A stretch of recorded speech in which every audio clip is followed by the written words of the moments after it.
रात के अंधेरों के बीच एक आलीशान कमरे में सजी धुंधली सी येलो लाइट्स पूरे कमरे को रोशन कर रही है।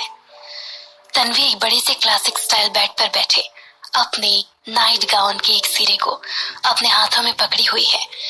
यूं तो उसे कभी किसी बात का डर नहीं था, पर अपनी जिंदगी के इस नए मोड़ पर उसका मन आज बहुत घबरा रहा था।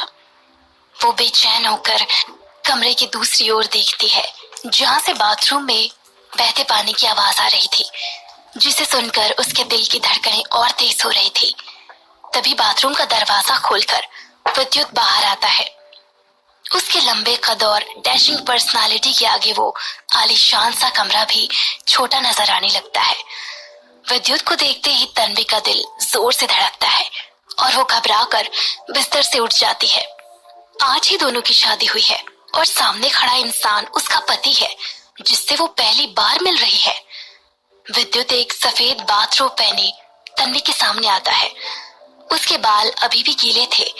उसकी बड़ी बड़ी आंखें और पतले से होंठ तन्वी को अपनी तरफ अट्रैक्ट कर रहे थे। इतना खूबसूरत तो वो टीवी में भी नहीं लगता जितना आज रियल में लग रहा है। मिस्टर विद्युत, ये हमारी पहली मुलाकात है। It's my pleasure. मुस्कुराते हुए तन्वी ने विद्युत से कहा। अपने मन में बसी घबराहट को वो अपनी बातों से छुपाने की कोशिश कर रही थी। ये सुनकर विद्युत ने तन्वी की तरफ देखा। उसकी गहरी आंखें किसी आने वाले खतरे की तरफ इशारा कर रही हैं। हमारी पहली मुलाकात? विद्युत ने अपनी भारी आवाज में कहा। यह आवाज किसी भी इंसान के मन में डर बिठाने के लिए काफी थी। उसकी बातों में सरकाज़म साफ नजर आ रहा था। इससे पहले कि तन्वी उसकी बातों का मतलब समझ पाती, विद्युत अचानक से कमरे की लाइट्स ऑफ कर देता है। कमरे में हुए अचानक अंधेरे से तन्वी घबरा जाती है और अगले ही पल उसे महसूस होता है कि किसी ने उसकी कमर को कस के जकड़ लिया हो। तन्वी को बिस्तर पर गिराकर विद्युत धीरे धीरे उसके पास आता है। विद्युत की स्ट्रॉन्ग मैनली सेंट तन्वी को उसके करीब आने का एहसास कराती है। विद्युत तन्वी के पास आकर उसे काफी बुरी तरह ट्रीट करता है। बिना उससे पूछे विद्युत अपनी हरकतों पर उतर आता है।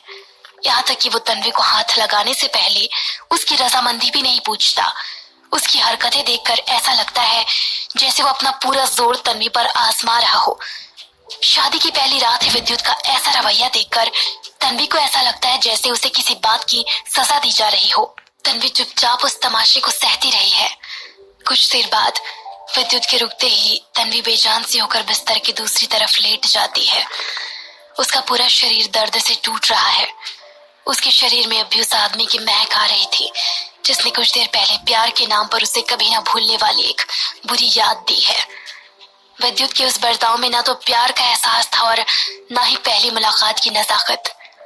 तन्वी अपनी तेज चलती सांसों को संभाल ही रही होती है कि विद्युत उसके चेहरे को अपनी तरफ करके उसे उसकी आंखों में देखने के लिए फोर्स करता है। उस अंधेरे कमरे में